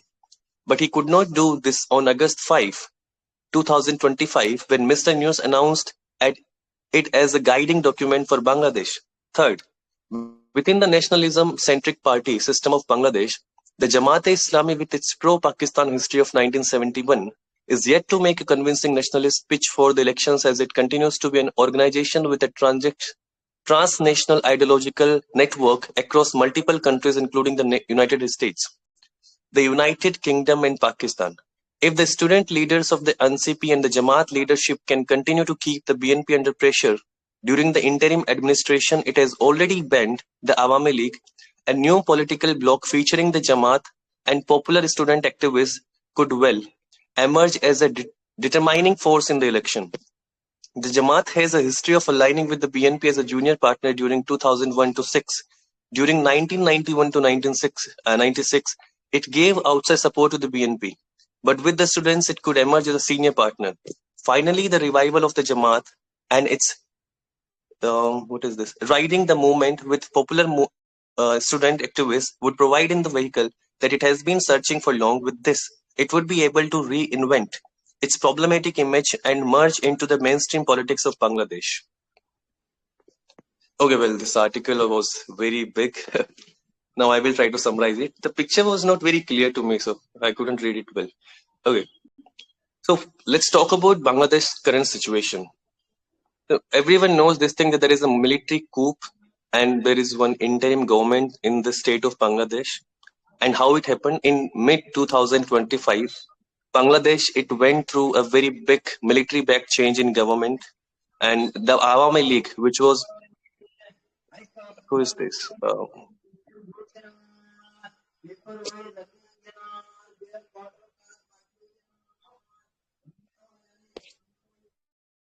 Please do not interrupt. Okay.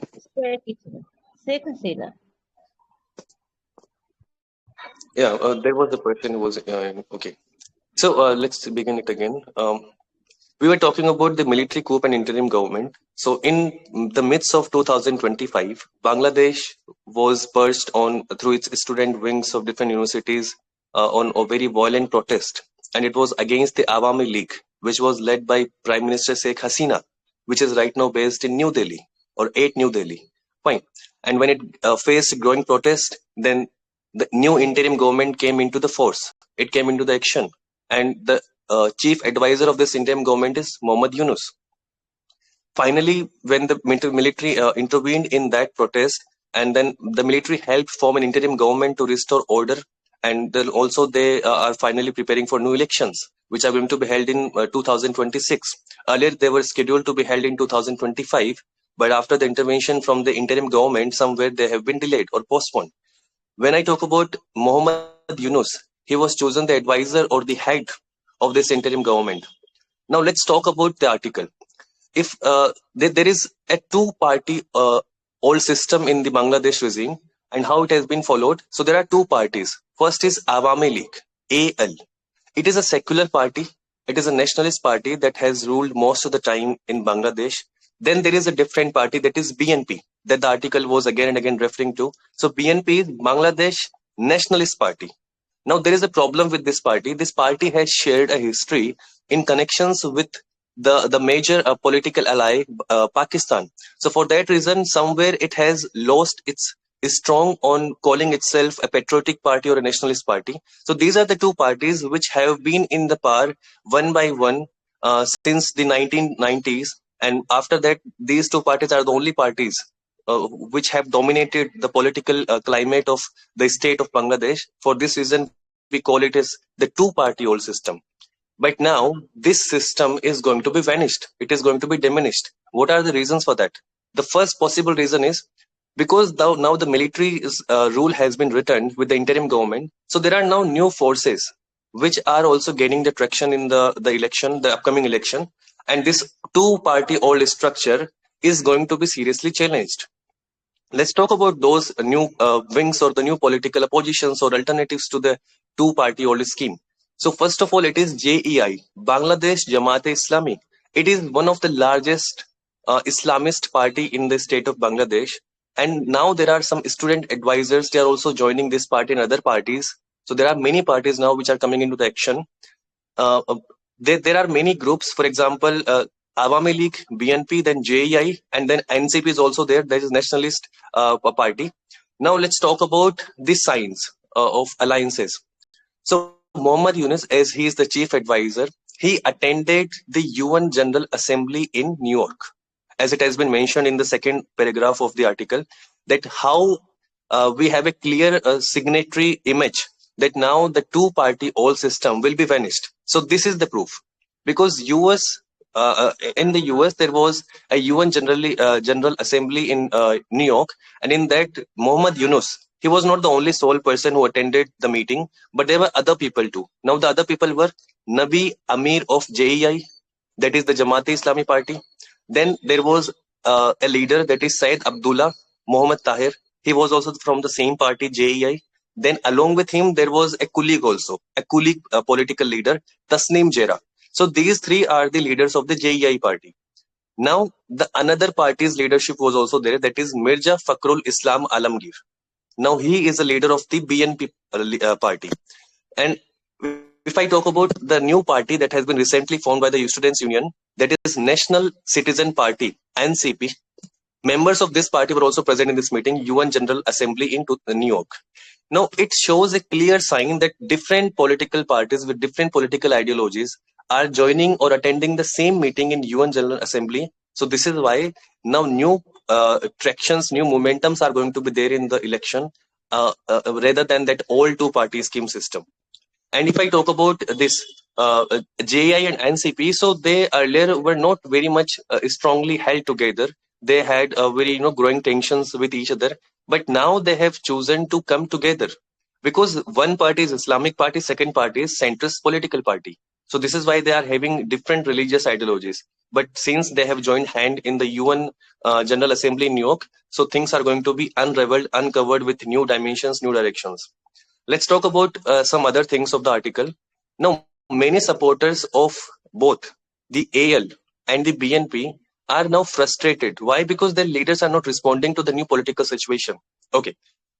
After the Awami League leaders, they left the country, including the chief of the Bangladesh government, Sheikh Hasina, which is now in New Delhi, BNP was about to gain the support. But it couldn't happen because the elections couldn't being held in that particular state because of the interim government. And they were earlier expecting that the elections will be held by December 2024 or early 2025, that is January or February 2025, but it couldn't happen in that way and things got negatively streamlined. And now when the elections were delayed by the interim government, BNP lost that advantage because BNP was one of the second largest parties in the sorry, not one of the second largest party in the state of Bangladesh, which was about to gain traction of the Awami League. Because of this reason, because of the delayed election, BNP's power has been weakened over time. Now let's talk about BNP's leadership. As mentioned in the third paragraph of the article, BNP's top leadership is also in exile. It is very much fragile. Things are very much unclear, and the internal leadership roles are not very much clear from the BNP side. Why? Because they, in May 2025, held a rally. Okay, they held a rally in Bangladesh to gather their strength and also, display their strength to the upcoming elections, which they were demanding before 2025 December.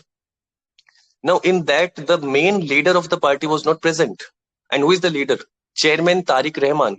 Just imagine this thing: that Narendra Modi is trying to win the election from Varanasi, but he is conducting a press conference from United Kingdom. So that shows that what kind of obfuscating and obscuring leadership they are having in the internal democracy of the party, that is BNP.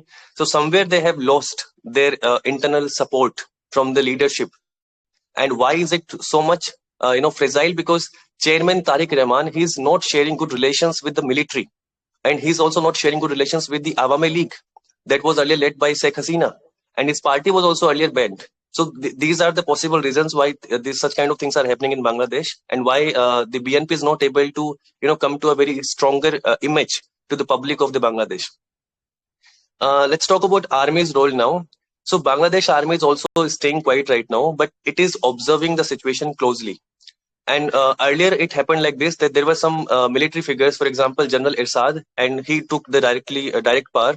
But now, unlike him, the new general that we are having right now, that is Wakar Uzzaman, he is more cautious. And he has said one thing, that if the interim government fails to provide democratic election process to the state of the Bangladesh or the nation of the Bangladesh, then again there would be a military coup, and again the military, along with the General Wakar Uzzaman's direction, is going to intervene in forming the new government. So it may happen that if the law and order is not being established properly by the interim government again, so the army is again going to intervene in it. Okay. So the next army chief is going to be appointed in winter 2025. It means approximately October to December, in between October to December. Let's talk about some new parties now. For example, the NCP and the JEI, they are now gaining momentum, and they are also seeking official recognition to contest the 2026 election.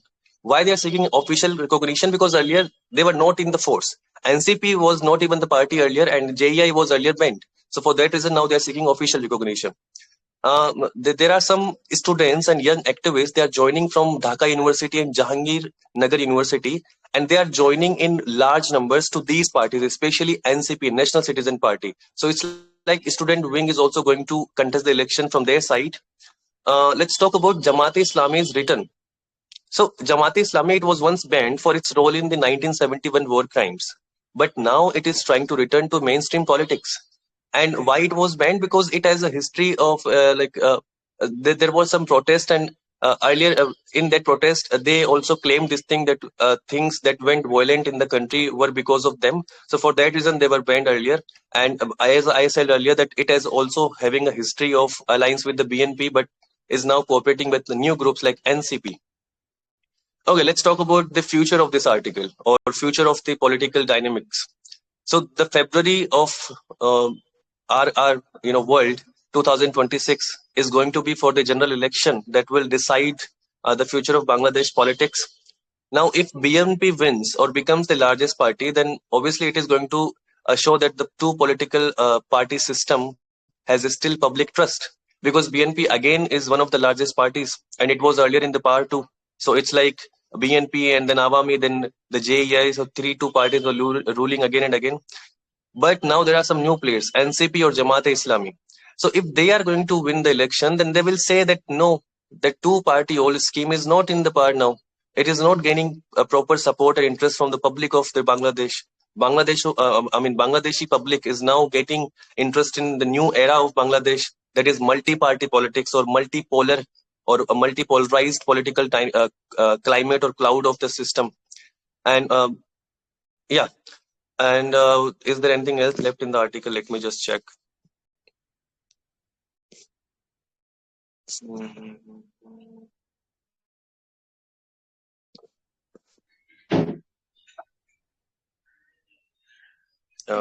Sir? I think I have covered everything, if I'm not wrong. Yeah. Yes, Okay. sir. Yeah, thank you so much. So, I think I've covered. yeah. Thank you so much, sir. Yeah. Articulate these articles. It's a very in a good way. And yeah, Bangladesh is suffering lots of political issues for a long time, and this time is to change to whole surrounding.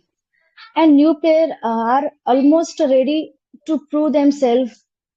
Means the NCP and the Jamaat. They organize various activity for the students, and it is really conscious and very healthy and sorry, it's a very wholesome activity, you can say. So yeah, it is a matter of the schedule of election of February 2026. So yeah, you explained this article is in a very it's very phenomenal. So thank you for joining this session, sir. Thank you for explaining and reading part.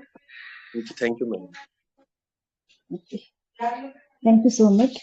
So next person is Aman. I am here only.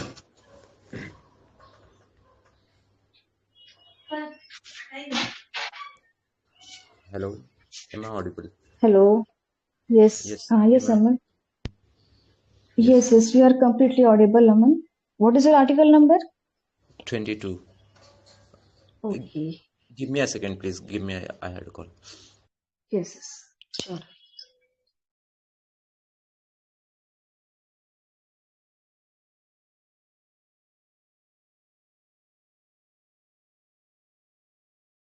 Oh, sorry. I had a call.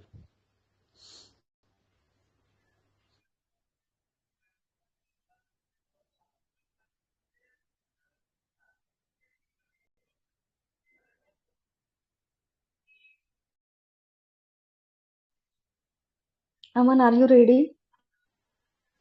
Yes, I'm ready, ma'am. Uh, I'm going to read article number 22, the Yes. softening, but within the. Am I audible, ma'am? Yeah. Yes. You The can proceed. softening.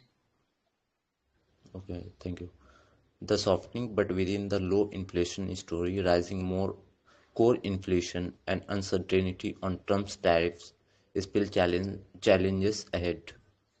In a relief for consumers, the trend of weak inflation prints continued in September, when official data revealed that consumer facing prices rose by just 1.5%. This is the lowest inflation rate since June 2017, that is in 99 months. It it is also the second time in the current fiscal years that the retail inflation rate has undershot the RBI's comfort zone for 2% to 6%. The softening of the headline inflation rate, which is the rate at which the general price level charges year on year, was driven by inflation in good prices. Prices of vegetables in September were 21% lower than the same month last year, while the prices of pulses were 15% lower. Overall, the consumer food prices index fell by cover 2% despite oil prices rising by 18%. The softening of foods sorry. The softening of food inflation was also crucial in ensuring that rural inflation was much lower than urban inflation. However, while the overall story was on expected lines, there was a surprise in the data in the shape of a sudden spike in core inflation, which is calculated after excluding the price of food and beverages and fuel and light. It rose from 4.2% in August to 4.6% in September. In fact, including September, core inflation has now remained above 4% for 8 consecutive months. Much of the surge in the core is because of a spike in gold prices and housing inflation. But the story doesn't end there. Analysts at ICICI Securities have found that even in one excluded gold prices from core inflation, the rate went up from 3.2% to 3.7%. Another measure called the super core inflation rate accelerated even more from 3.3% to 3.9%. So while the softening of headlines inflation is a cause for relief for consumers, the divergent trend of core inflation gives a moment of pause. Headline retail inflation looks all set to undershoot the RBI's projections, especially since the September data still doesn't capture a large part of the softening due to cuts in the goods and services tax.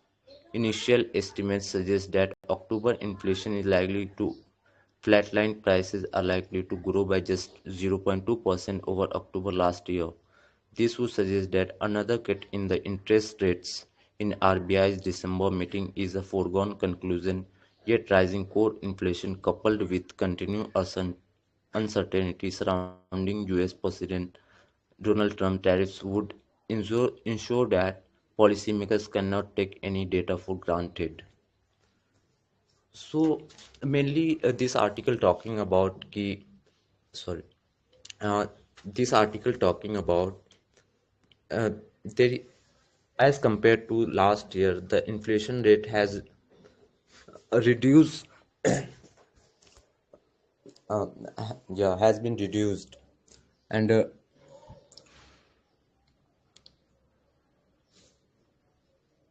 as compared to 2017, the inflation rate has been reduced in 2025, like in vegetable and groceries products. There is a,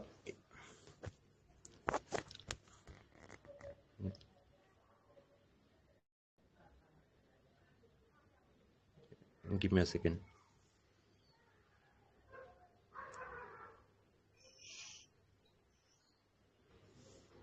Yeah, that's all. Thank you.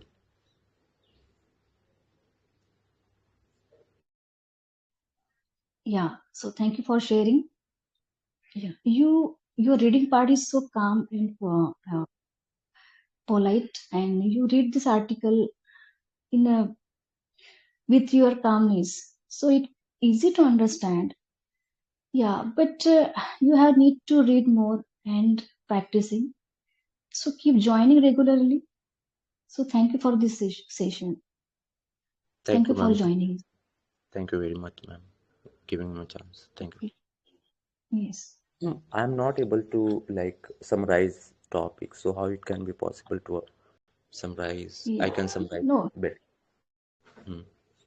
Yeah. You can try next time. Okay.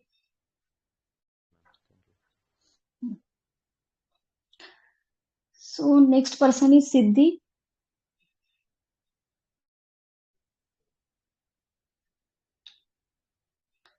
Hello, ma'am. Good Siddhi. morning. Yes, I'm Yes. audible. I'm audible. Yes. Yes, ma'am. You are completely audible. Yeah, thank you so much, ma'am. Okay, so by mistake, article 24, but my article number is uh,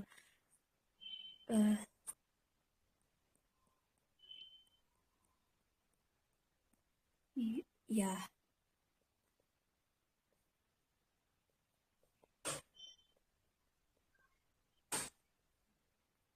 2, ma'am, 2 number article. I think it is done. I already shared thumb. No.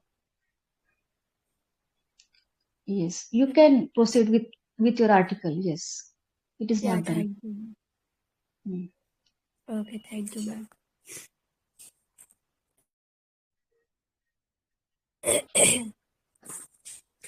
Durgapur gang rape case. Police reconstruct crime since male friend arrested.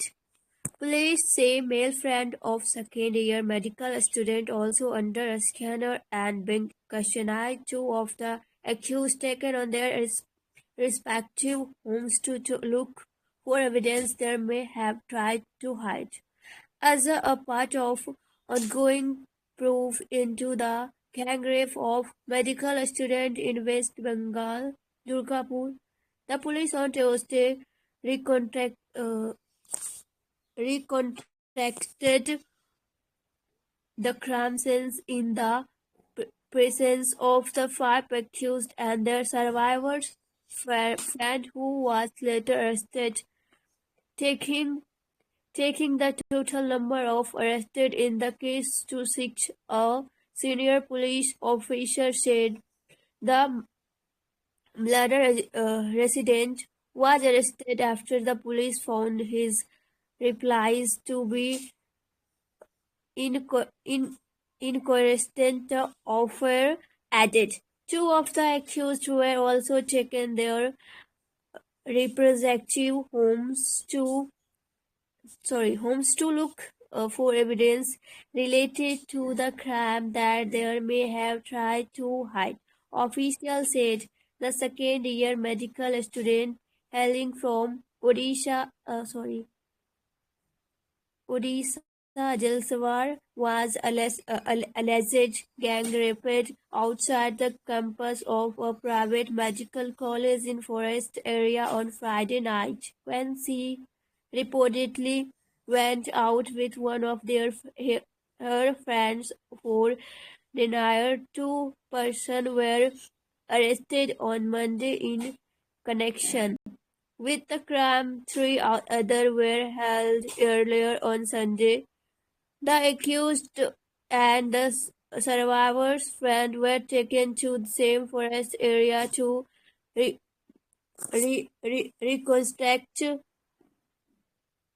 their crime since the whole exercise was videographed and titled with their statements. A forensic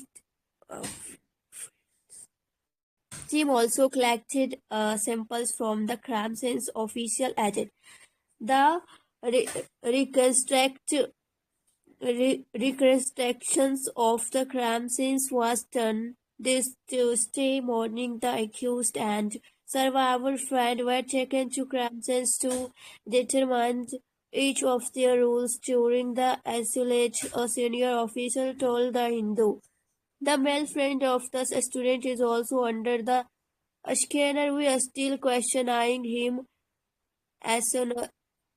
National Durgapur Commissioner of Police Sunil Kumar Chaudhary said earlier in the day, uh, adding that their medical legal examinations of the accused have been conducted and the reports are awaited. Evidence collected. As a per evidence collected and their survivors' statement, we have found that one person committed physical assault.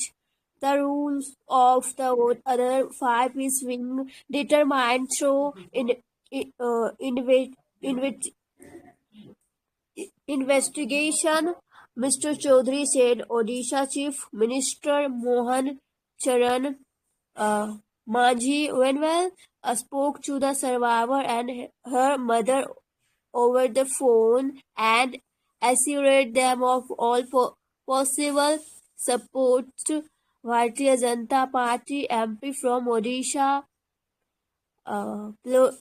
Ploshar Pratap Srogni visited the survivor at the private hospital in West Bengal, Paschim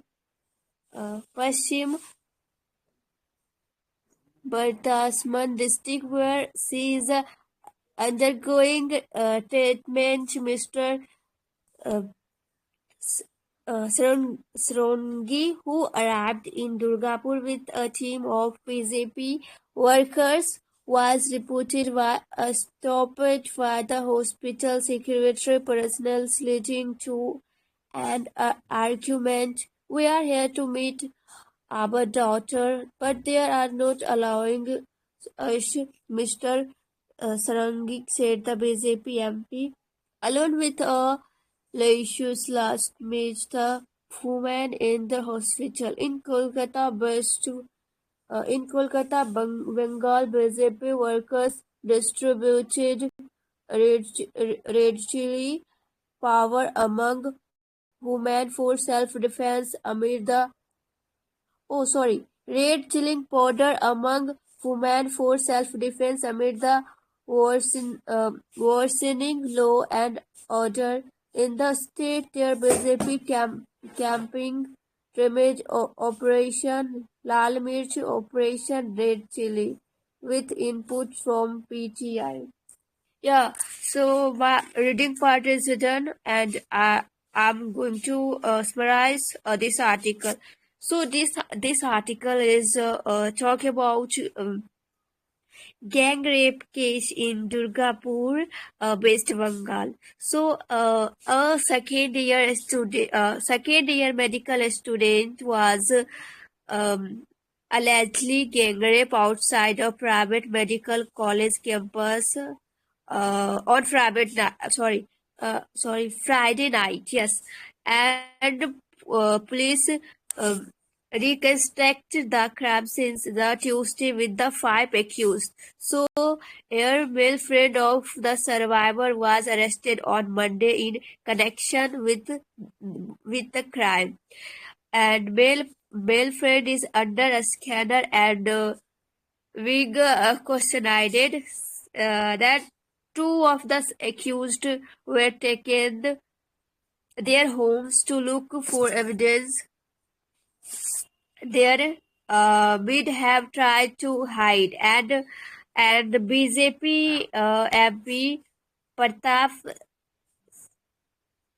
something name is Sarangi visit their survivor at a private hospital where she is undergoing treatment, and police collected evidence and medical legal samples from the crime scenes.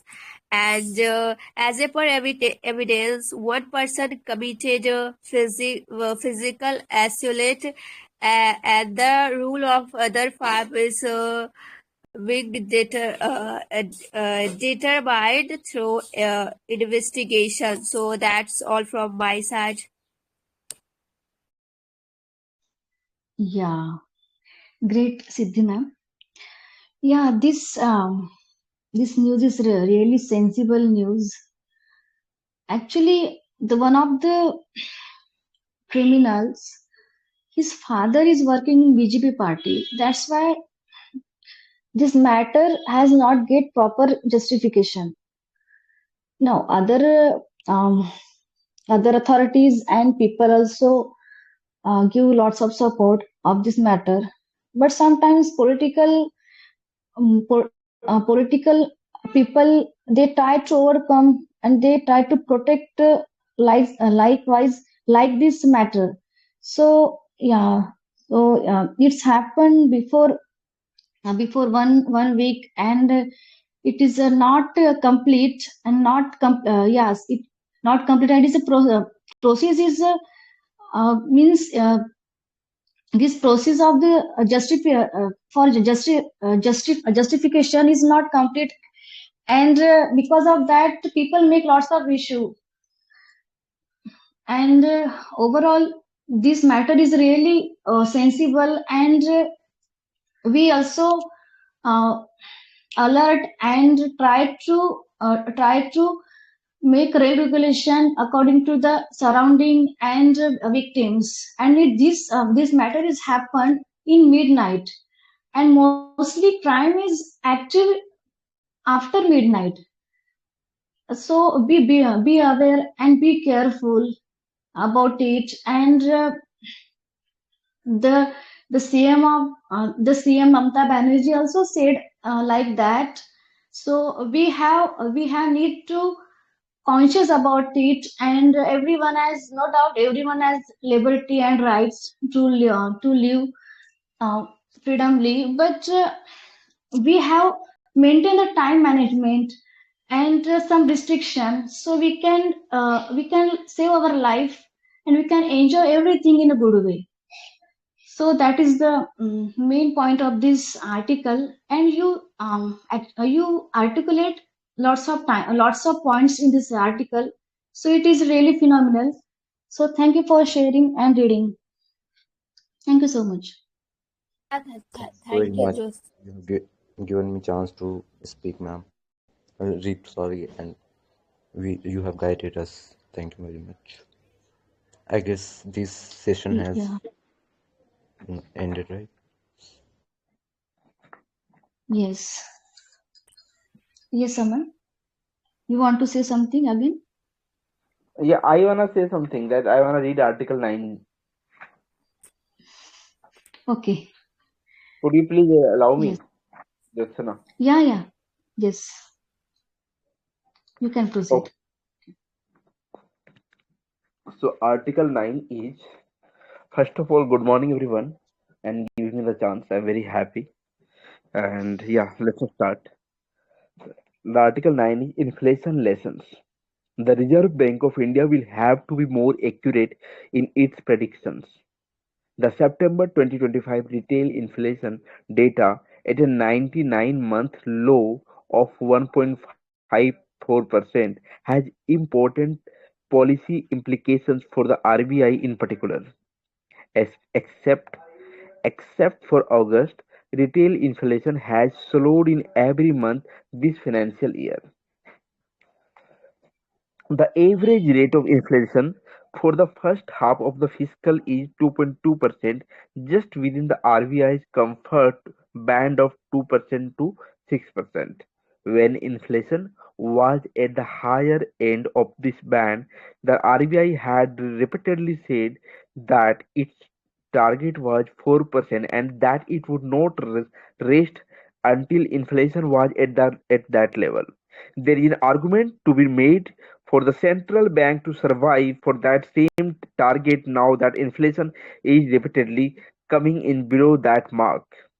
Consistently low inflation means that supply is comfortably outstripping demand. Inflation in the clothing and the footwear category, for example, was at 2.3% in September 2025 and has been falling pretty consistently for the last 2 years. This is not a good place to be in, especially now faced with the same oversupply problem, albeit at a much larger scale. China is increasingly depending on demand from abroad to absorb its supply. This has not exactly mm, not exactly been India's forte historically, and the current tariff tensions aff- affect exports. The government has tried to stimulate domestic demand through income tax and GST rate reductions. Households have been using the direct tax rebate to bolster their savings and reduce debt rather increase consumption. GST rate cuts also led to only a temporary spurt in purchases. What is needed is sustained increase in real wages, and for that the private sector needs to be step up. It is good news that private sector investment announcements grew strongly in the first half of this year, but those need to translate into the real projects on the ground soon. One way that the RBI can help is to cut interest rates significantly in the next monetary policy committee meeting in December. With inflation so low and private investment needing a boost, it is better to it is better to err on the side of the accommodation that conservatism. The other policy issue the RBI needs to deal with is the inaccuracy of its forecasts. In April, it has predicted that inflation for the year would be 4% later. It consistently revised this forecast, and arriving at 2.6% at the latest meeting in end September. While factors influencing inflation are dynamic, such a drastic revision of the forecast in just 6 months shows that something is wrong with the RBI's estimation process, since the key aspects of its work is with inflation prediction. This is a deficiency that address it should address quickly. So thank you so much. If I wanna explain, so explanations should be, um, recently, are uh, before elucidation of this particular article, we need to understand that what is inflation. In a very simple word, inflation means of the prices and increase in the prices of goods and services. That is called inflation. So recently, RBI estimated the upcoming probable uh, probable inflation, but that became wrong in um, a very bad way. So this article emphasizing on this particular point that RBI should be more accurate and should use better estimation process. And this article is also emphasizing that if you see, that in the last year, only, except August, every other year, inflation has been increasing. And yeah, in September it became 99-month low. It means for the last 99 month, it means almost eight and a half year. So this article is emphasizing that in this September month has the highest inflation rate in the last eight and a half year. So yeah, this is all about it. Thank you so much. Yeah, thank you so much, Phoenix. Your reading part is absolutely correct, and you explained this article with lots of your helicopter views. So it's really commendable. So thank you so much. Thank you for joining. Yeah. So it is a time to I I want to ask you one over. thing, Ollie. See, Yes. when I was reading an article, so should I maintain that consistency or should I go a little faster? Just comment on this. Please join regularly, Aman. Thank you. Yeah. So so it is the time to over this session. So thank you for participating, and I enjoyed lots of article with great views. So it's all almost phenomenal. So I enjoy these articles with my great reader. So thank you for joining. Thank you so much. Have a nice day. Thank you very